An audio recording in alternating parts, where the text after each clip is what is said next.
Okay, apologies for that very rough start. In the previous Zoom, we acknowledged country and the elders that we've been working with in a number of nations across Australia, from North East Arnhem Land through to Sydney.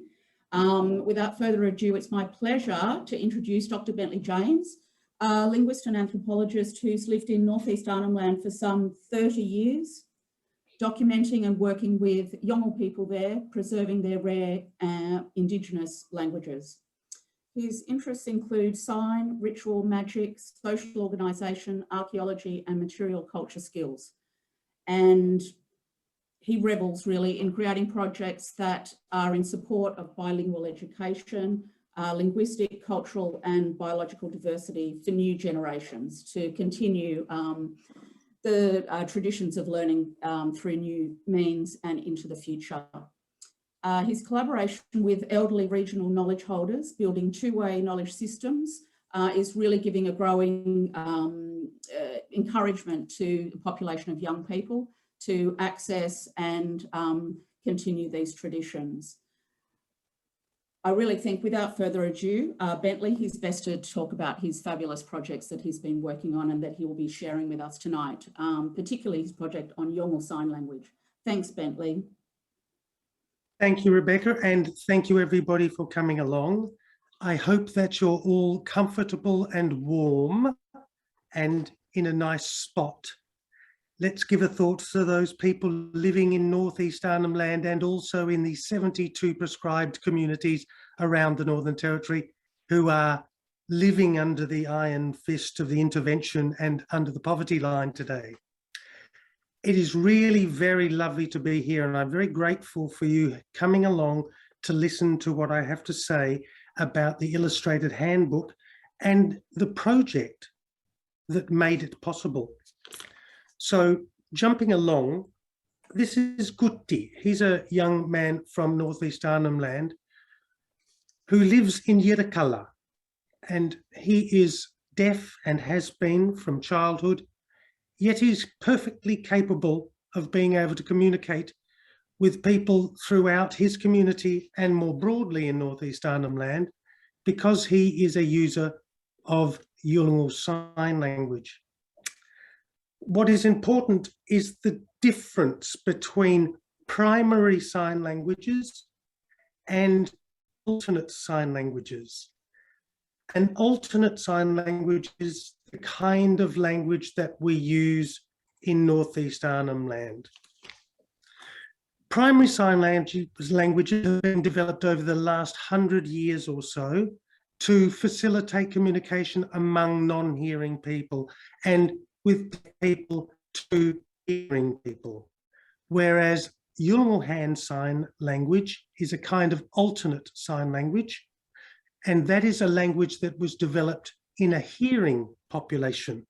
That population shaped the language of signs in such a way that it meets their needs in a hearing population and is also the primary language of non-hearing signers. So Michael, whom we're looking at the moment, Ganambard from Gullywinkle, who's been deaf since birth, is a wonderful communicator, and he is able to speak to everybody in the community and involve himself in sports, arts, dance, ritual, everything, because everybody in the community uses Yolŋu Sign Language.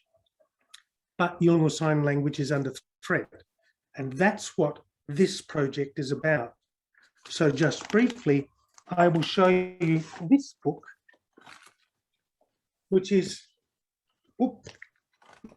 the Handbook of Yolŋu Sign Languages from North East Arnhem Land. And this book comes out of the same project as this book, which is the Yan-nhaŋu Atlas and Illustrated Dictionary of the Crocodile Islands. These books were developed by Laurie Baymarrwana.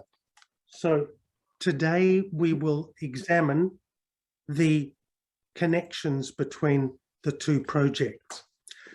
Michael, who has been deaf since he was born, is a great communicator. I want you to look when you see him moving at his body language. As some people say that body language accounts for some 70 to 80% of our meaning.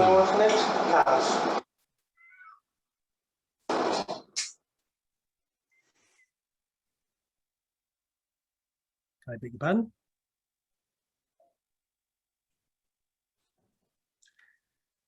This is the hand sign for playing cards. And Michael is doing a beautiful job of interpreting the entire card playing activity with gestures. So what is the difference between gesture and sign?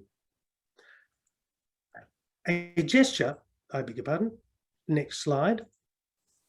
Oops. Gestures are mediated by the kind of language used in the community, and grammar accounts for about 4 different ways in which gestures are activated and used in a language, whereas sign is a very distinctive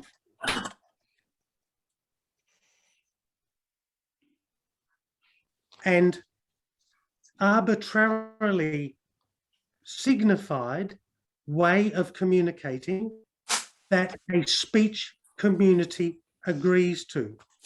So, for example, this thumbs up sign, which is okay in English-speaking communities, is apparently rude in Afghanistan and apparently also in Greece. However, later, with the invent of Western technologies, in those communities, it now has 2 meanings. In fact, for those who can remember far back enough in Australia to do that with the right kind of other body language was also a rude sign. So a speech community gives meaning to a sign. And in that way, it's capable of being able to produce much more significant meaning than just gesture. Unfortunately, the Yolŋu sign language, like so many other Australian languages, is disappearing. I want to bring your attention to the bottom of the screen where it says Yan-nhanu. Baymarrwaŋa and I worked together since 1993 to make language projects and resources for students so that they could continue to use their language. However, Yan-nhanu language was only spoken by her, so it was already very, very endangered. At the same time, we also wanted to learn and teach children Yolŋu sign language, especially Yan-nhanu sign language, which is particular to the Crocodile Islands. But because of the wait and time necessary, we needed to focus on the Yan-nhanu language. The reason why these signs are so endangered comes mostly from the wider society and the way that we have dealt with relations between Indigenous people and the state. Sign languages of the kind that Yolŋu sign language are extremely perishable. Most Indigenous languages in Australia had a parallel or alternate sign language with them, but many of them were lost very early because they're so incredibly perishable. And they're perishable mostly because the environments in which they are used are on country and in connection to land. And so when people's link to country is broken, these highly perishable signs also disappear.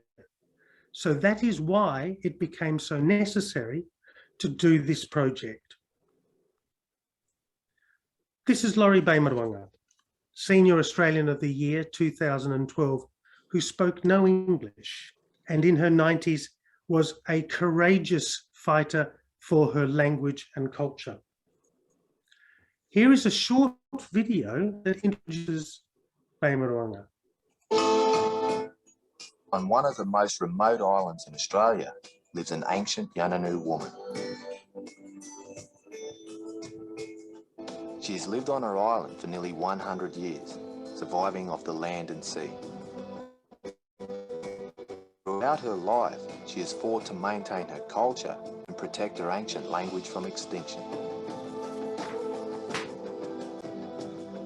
To the Yan-nhanu, she is Big Boss, the last leader of the Crocodile Islands.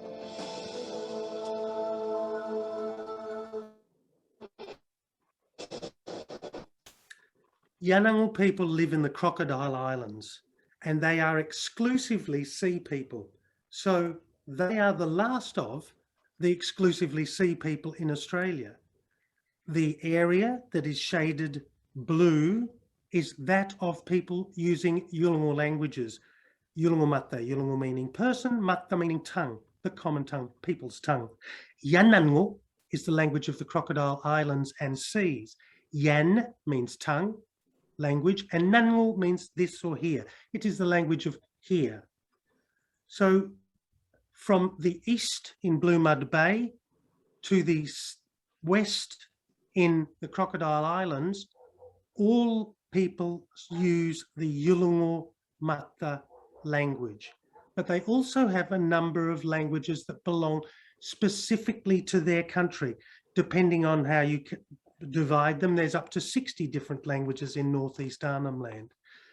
All of these languages have names for places, and these are important connections to country. And one of the things that is so important about language, and therefore this project's attempt to save those near invisible links to country of language, is the language that these names are in. In the Crocodile Islands, Baymarrwaŋa and I were lucky enough to spend some 20 years mapping over 600 sites. And in those sites, all of the songs and connections to country that make those songs, the language they use, and the language around them into examples of ancestral essence, like artworks, like material culture, like songs, like the pattern of clapstick. These things are owned by groups and by people in those groups.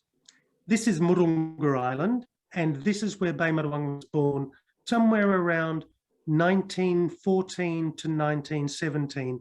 She can't remember, and there is nobody else alive who can remember either. Baymarrwaŋa was a very strong leader, but an incredibly generous, gracious and kind woman. She understood that she had very little time left to do what she wanted to do, and that is pass on the knowledge of the ancestors to a new generation of young people speaking Yan-nhanu and also Yolŋu mata. Let's have a little listen to Baymarrwaŋa. Maraba nangkung marako legi marako marako Baymarrwaŋa malara ayah ngarakula Yan-nhanu Murrunga ko kalen ko kabago kapo indigo Yan-nhanu abela.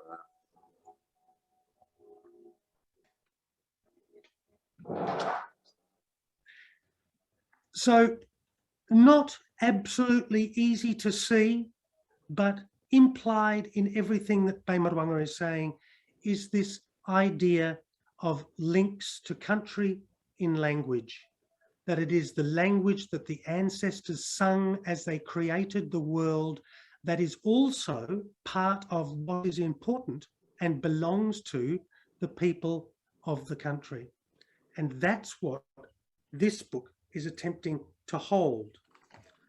Unfortunately, Baymarrwaŋa died before we could finish this book.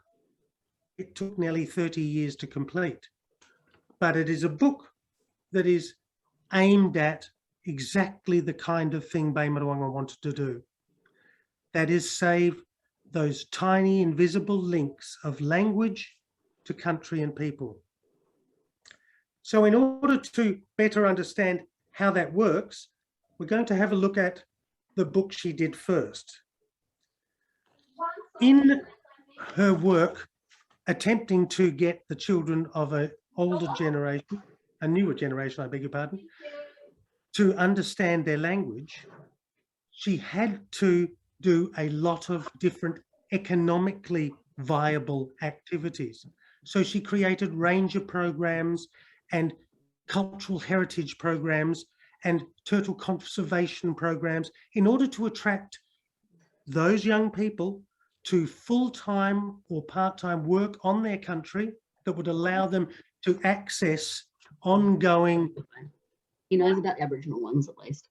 touching of country, allowing them to be able to be part of the country that they listen. He's an anthropologist that's been working with a particular Aboriginal group for a long time. The Yan-nhaŋu Atlas Very interesting. on the bottom and the Yan-nhaŋu Ecological Knowledge Database process and the Bilingual Bimodal Resources project are all projects that link into this book. My God, I wasn't on. Book grows out of the need to be able to pass on these near invisible links to a new generation. This book was then given to children in schools, homelands and ranger programs across North East Arnhem Land at Baymarrwaŋa's behest and at her expense.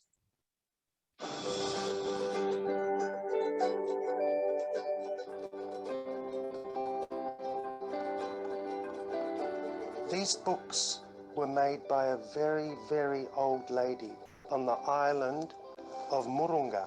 And the lady who made these books was nearly 100 years old. Yolŋu reminded me that we shouldn't just be looking through a Ballender lens at the world that we deal with, but also making sure that we look through the lens of Aboriginal people. These books are in 3 languages, English and in Dual and in Yan-nhaŋu. They can learn everything there now in that book. This is the place of the ancestors. This is a country like no other in the world. It has stories and rocks and paintings and knowledge and dances and words that have been here for 50,000 years that are just waiting to be rediscovered. The fact that they have got something left behind by the old girl is profoundly heartening to see. This old lady wants you to have these books because she wants you to have the chance to learn about your history from a long, long, long time ago. And that is a gift for you. That is a present from the old lady to you.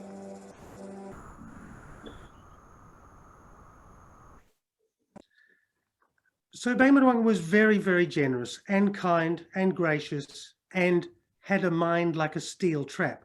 There was absolutely nothing that she could not remember. If, for example, I had lost a notebook or said, where was that word? She would be able to say, it was in the blue one, you know, the one that you had yesterday. She had the most magnificent memory. And it's that memory that allowed her to be able to recount such an incredible story about her country, where she had lived for 100 years. So let's have a look at the story of the Yan-nhaŋu Atlas and the things that are inside it, so we can see from where the links of the Yolŋu sign language book comes and get an idea of the connections to country that are understood to be part of the way that people live in the world. The Atlas has 3 parts. The first part is about where we are and what it means. all of it translated from Yan-nhaŋu into Yolŋu, the language that everyone in the North East Arnhem Land speaks, and also English for non-Yolŋu speakers. The second part is a history of photography by famous photographers, and they include Lloyd W. Warner, Donald Thompson, Sir Hubert Wilkins, Edward Rickenbach Ryko, Papa Sheppy, Papa Webb. Everybody who took photographs over that 100-year period has photographs in this amazing book, which are then translated by Baymarrwaŋa, showing what they meant, who was there, why they were there, and then translated into English so we can all understand. Baymarrwaŋa gives us an indication in her language of what it is that she wants us to take away from this book and the projects surrounding it. Of course, the Atlas is an enormous work, so it has a how to use guide with pronunciation and what language is involved and how to understand its organization. But it also has a critical triptych. This piece of information I have been looking at for over 30 years now, and it's still not easily clear to me. So I'm not expecting you to pick it up immediately, and there won't be a test at the end of this. But this triptych describes the invisible links between country and song and people and generations passing back in time. And it's this understanding that we will examine very quickly in a crash course of ancestral links to country and language that explains why it is that across Australia, hand signs of the kind of alternate sign language were ubiquitous. And also, unfortunately, when people were removed from country, why those signs were so quickly perishable. So this first picture shows Murrunga Island, which Baymarrwaŋa was born so many years ago. There are 3 songs in the blue colour. They are Dua songs, and the 3 songs in Yiddish colour. Dua and Yiddish are 2 aspects or ways or parts of the world and universe that are comprehensive and that share together in such a way that they create the conditions for fertility, much as yin and yang, containing some of each other and at the same time being opposite and comprehensive. So Dua songs in blue link named sites through music and song and clapstick patterns, and Yiddish named sites link songs to areas on country and clapstick patterns and drone pipe patterns, and these things are owned by the people who play and use them through an understanding of kinship. Dua and Yiddish, complementary halves of the universe, then translate into ancestral essences, which are part of the way that bodies are made, part of the environment, part of the named places. All of these places then coalescing their ancestral essences into what we in English often call estates, but more accurately, perhaps they might be described as focal areas that radiate out ancestral essences. Those essences, those linkages to country, are the same material as the bones of the father that he passes on to his children, and his children pass those on to their male children through the patriline.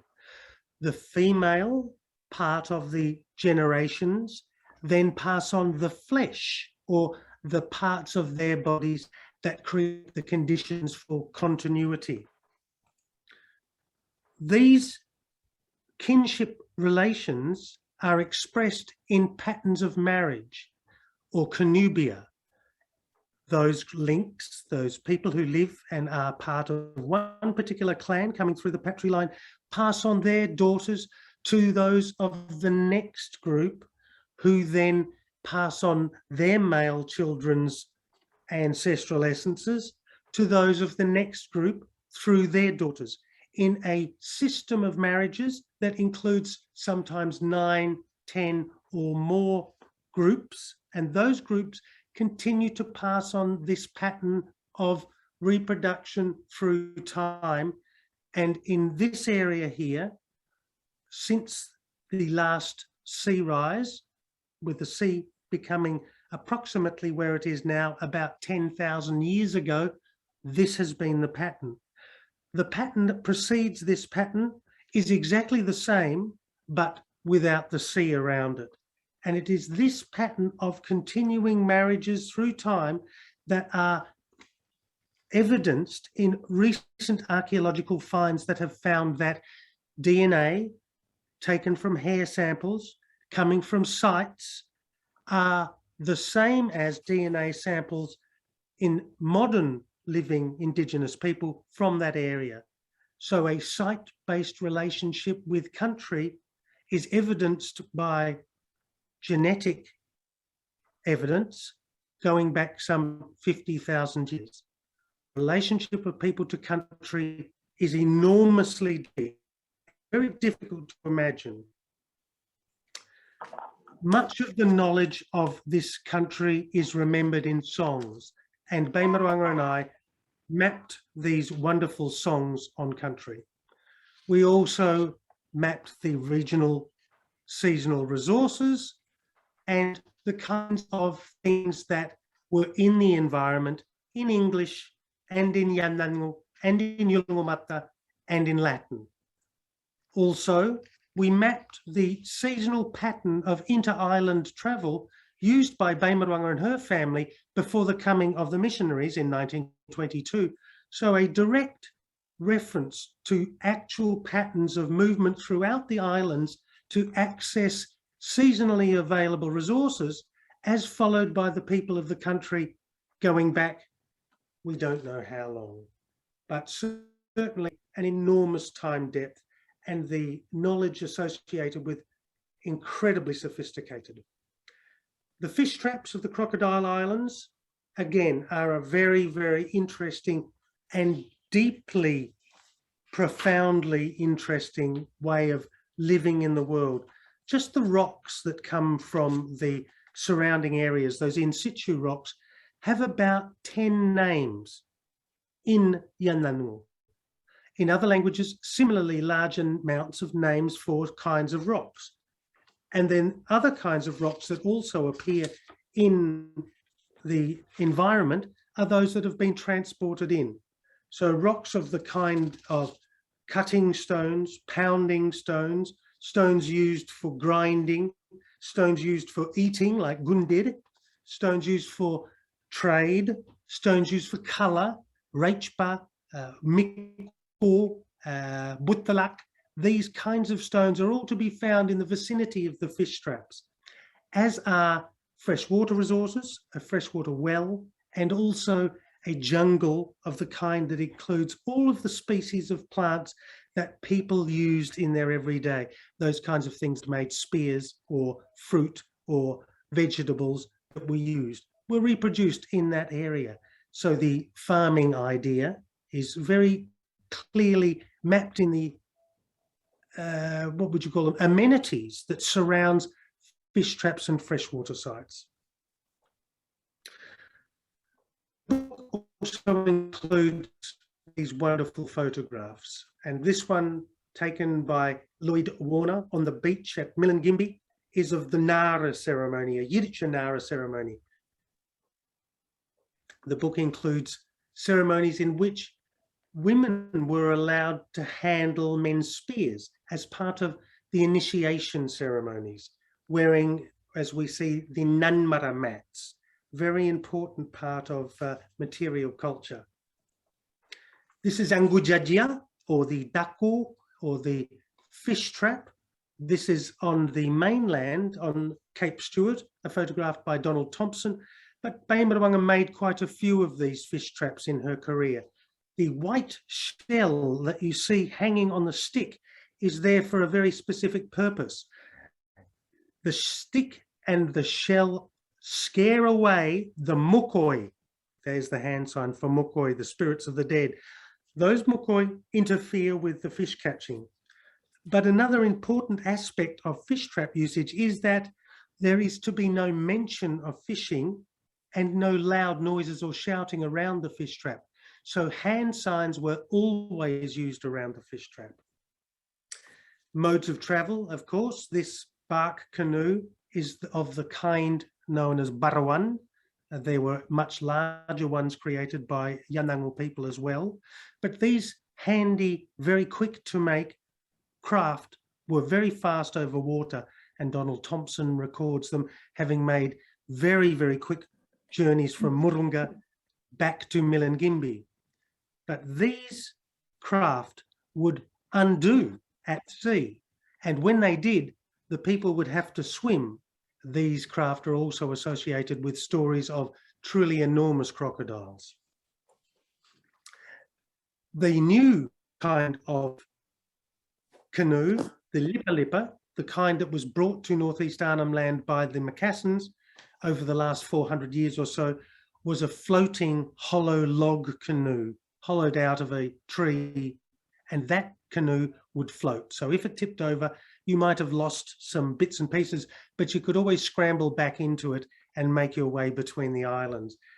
A very, very grateful invention. Housing styles and the way that people used their environment, which was often very full of mosquitoes and sandflies, and the winds of their environment to capture the best places to stay and live. Perched up on top of big sand dunes or in hills of shellfish, middens, these kind of gatawuro, the housing style we're looking at here, had a fire that burnt beneath them, and that fire would keep the sandflies and mosquitoes away while people sat in the daytime. And of course, this project is and most directed towards children and giving back to the children. So that's what this is about. The atlas in 3 languages includes practice sentences in English, Yolŋu and Yan-nhaŋu, parts of speech, and glorious illustrations. It has English finder list in a English alphabetical order and Yolŋu finder list in Yolŋu bilingual alphabetical order, which keeps all of the sounds of the Yolŋu language together so they're easy for people to recognize. For example, the 4 different kinds of N sound, N, Ng, N, and Ny. So people who are familiar with Yolŋu languages will know how difficult it is to get your tongue around those wonderful N sounds. Also, the book is divided into teaching domains for teachers and students, as is the Yolŋu hand sign guide. So too, the handbook has a grammar for teachers and learners. So it is easy for people to be able to structure in the way that the language uses its conventions, the signs that they learn.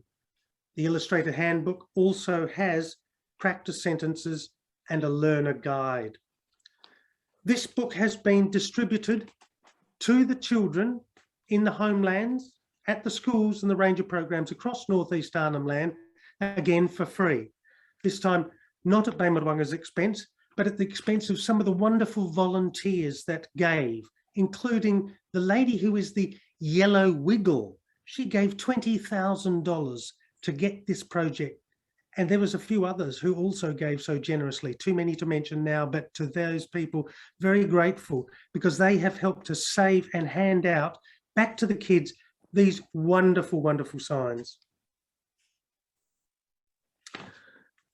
The thing about sign language, and this one in particular, is that it emerges from the community and its relation to each other and the economic and ecological imperatives of the land in which people live.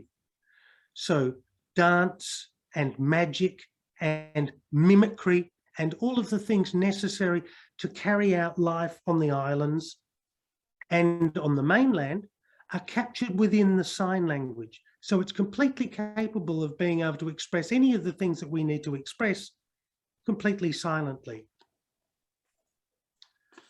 one of the things that Baymarrwaŋa was very, very strong on was that there must be explicit teaching of hand signs around fish traps.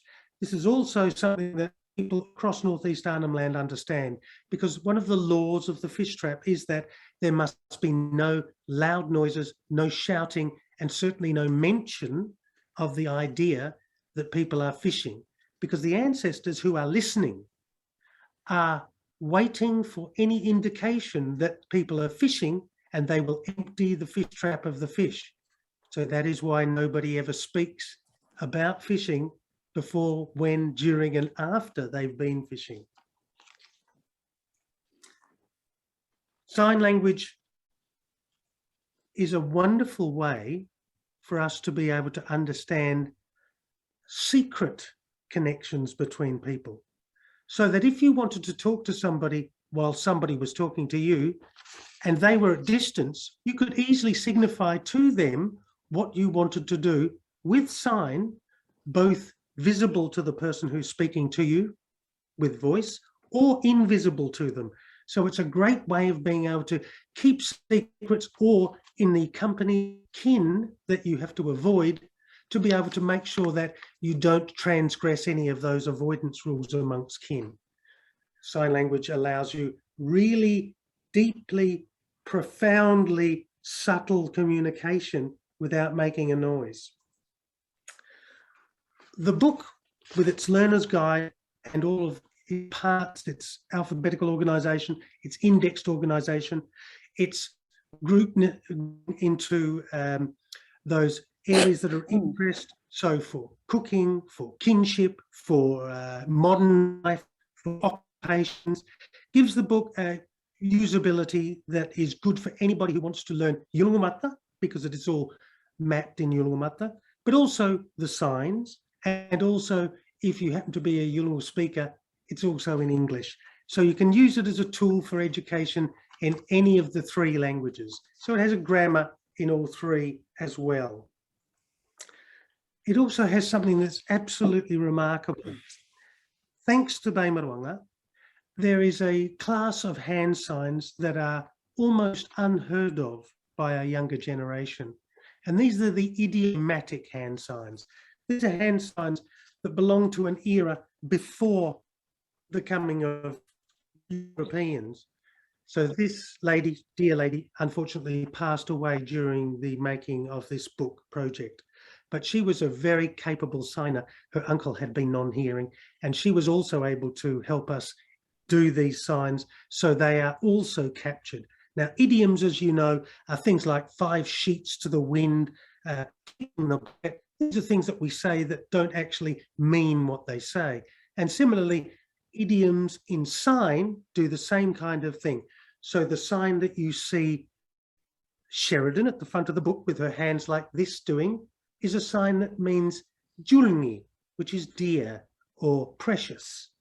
And this sign, buku, which means forehead or hill, when joined together, hill or forehead, dear, makes the hand sign for thank you. And that is the kind of idiomatic hand signs that were almost unheard of, unrecorded, which we also have a wonderful collection of in this book. So it has been a remarkable journey. I was lucky enough to travel around to all of these communities for the 3rd time in order to be able to hand out these books and meet again with old friends, old students, and also new students, and talk about the book and hand it out to the schools. The launch was wonderful. It was supported by buku lange, buku, head, hill, and lange in this construction is sunshine. So it means the morning sun of North East Arnhem Land touching your head. And the meaning of that is welcome. So these wonderful, wonderful people at Buku Lange gave money and support to us to help us do this book and also to do the book launch. So we're very, very grateful to Buku Lange. They have wonderful insight there and they do wonderful work. So at the beginning, I said that it would be possible that we could look at the ancestral links that made this book, like the Yan-nhaŋu Atlas and like all of the other projects by Baymarrwaŋa, about connections to country, which is the really, really important thing for people on country.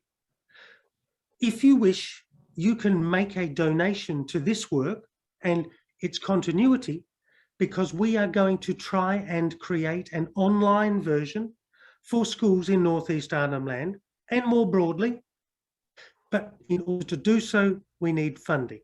And that, let me assure you, over the years has been a very difficult thing to come by. So if you want to participate and help, you can purchase a copy of the book. The book is absolutely magnificent, and you will not only get a book, but you will also be helping us to create an online version for kids in school. And hopefully you'll learn some signs. If you go to the website at the bottom of the screen, yolngusignlanguage.com.au, you will be able to find the book for purchase. I can say little more than thank you. Thank you all so very much for listening. I hope it wasn't too tiresome. Very kind of you. Please be well. Thank you, Bentley. That was fabulous. My apologies to you and to the audience for the rather rocky start we had, but I think we will all agree that it was well worth the wait. I just think your work with Baymarrwaŋa and other Yolŋu elders and young people coming up is just amazing. The depth of information that has been funneled through, if you like, into each of these projects is just mind-boggling, truly. It's both beautiful, I thought, and also quite poignant in a way, because I think it indicates, certainly to those of us who live down south, where the colonial contact was incredibly early and violent. It gives you an indication of the kinds of knowledges that were potentially lost down here in this part of the world. And so, yeah, a bittersweet. I think the books are incredible, and a lot of people have been asking in the chat about getting a hold of it. So I'm glad you've shared that information. But I'll also let people know that we will follow up with some posts on our museum social media, and we will also probably have a bit of an edit and a reposting of this full talk online.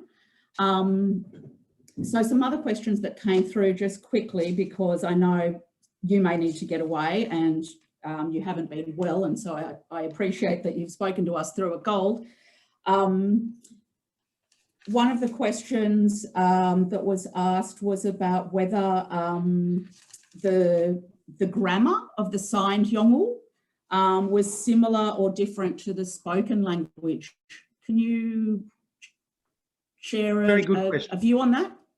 Quite right. Yes, so they do have very, very similar kinds of groups of ideas around them, because they grow out of the same needs to communicate.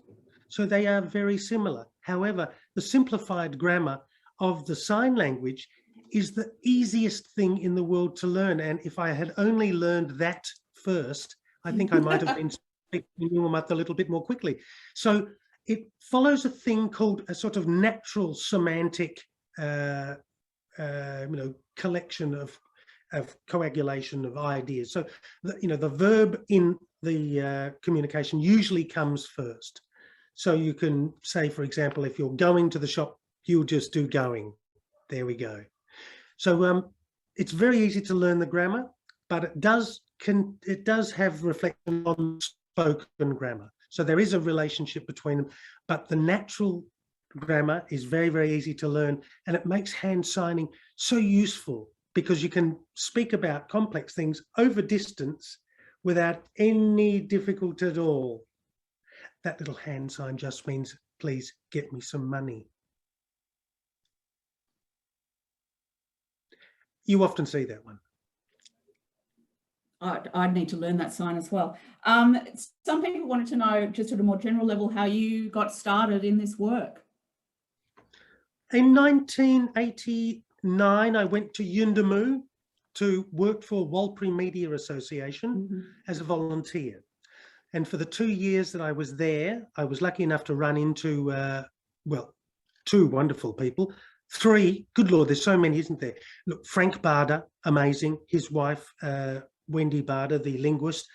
Peter Toyne, the headmaster of the school. My brother, Glenn James, who ran the Wallakalong Artists Association. All of these people were immensely interested in language and how it worked to continue links with country, community and business. And so from there, I was filming old men and old ladies doing business on country, and I became absolutely besotted. At that time, I also came across the work of Adam Kendon, who had only just left, and his amazing work on hand signs. So it was truly an amazing time to be at Yolŋu, and from there I found an undying appreciation for the value of being able to communicate silently through sign, but also of what it is that language gives us in regard to our kinship to country in Australia, not the English language. Beautiful that it is, the language of Keating and Keats and Milton and the Bible, you know, a wonderful language. Professor Henry Higgins would have, but Yolŋu language or Indigenous language connected to country has such an incredibly valuable connection to each other, to the people, to the land, to what's going on, that it is crucial. And so there is little wonder people are working so hard to get their languages up and running again, and little wonder the government is doing everything it possibly can to undermine such programs. Particularly the Northern Territory Education Department making illegal bilingual education for the first 4 hours of the school day, a very short-sighted intervention.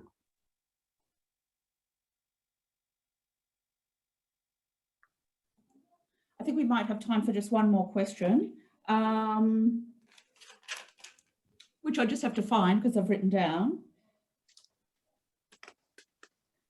Oh, so one of the questions was, and you might have answered this, but some people are wondering whether some of the videos were available as part of the book product or alongside the book product or through the website. Is that an option? Is that something you've looked at? There are about 7. Sure. So no, they are not part of the book production part, but there were about 6 videos made around Baymarrwaŋa's work during the time that we were trying to get the government to help us start up the ranger programs. And so they were tools used at that period. Also then when Baymarrwaŋa won the Senior Australian of the Year award, we had to create a couple of different video parts for television. So they were available online. In fact, the documentary Big Boss, Last Leader of the Crocodile Islands, won the UNESCO Indigenous Filmmakers Award for Paul Sinclair and the Miri filmmakers from Sydney in 2017, I believe it was. And they are a remarkable unit, Miri, and the people in them are very, very hardworking, giving people greater opportunity to see Indigenous film. I would ask them to see if they could put it back online, and I'll see if I can find some way of getting those films online in such a way that they can be viewed, if not through YouTube or something like that. Of course, I'm totally illiterate in all of this, perhaps through my website, blog, and there might be some way of connecting them to that so people can watch them there. But they really are wonderful. They are generally all in Yolŋu or Yan-nhaŋu language, and then with subtitles that show precisely what's being said. And they truly do show some remarkable parts of an amazing world, a world that we have absolutely no experience of and we've never seen. The lady who lived in a tin shack on an island 50 kilometres off the coast with no running water and no power, who was able to win the Australian of the Year award, who spoke no English and was deeply grateful for the honour. No, I agree with you. That was a really special moment and a great acknowledgement to her and all her work with you and others, and her for her community, for that next generation, that sort of vision that she had. I'd just like to thank you again, Bentley, for taking time out and speaking to us and to our audience.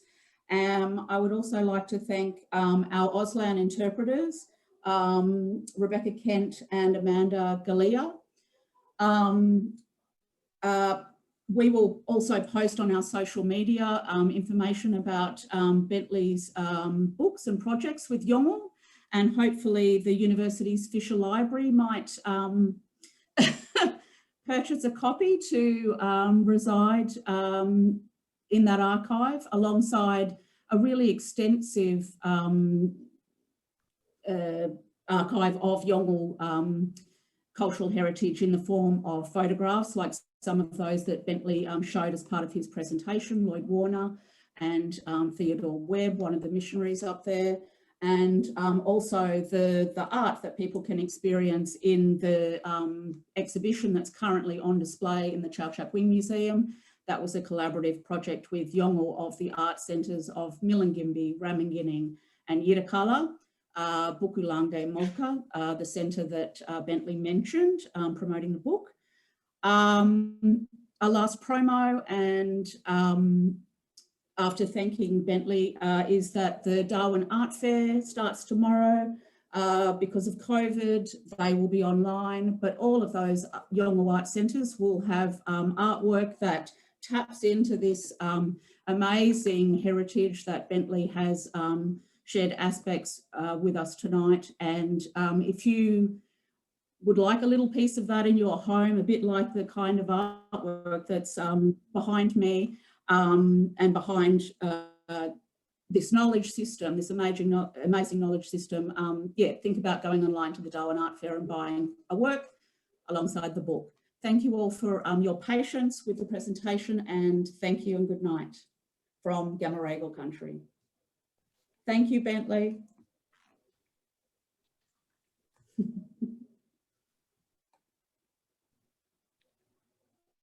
Thank you, everyone.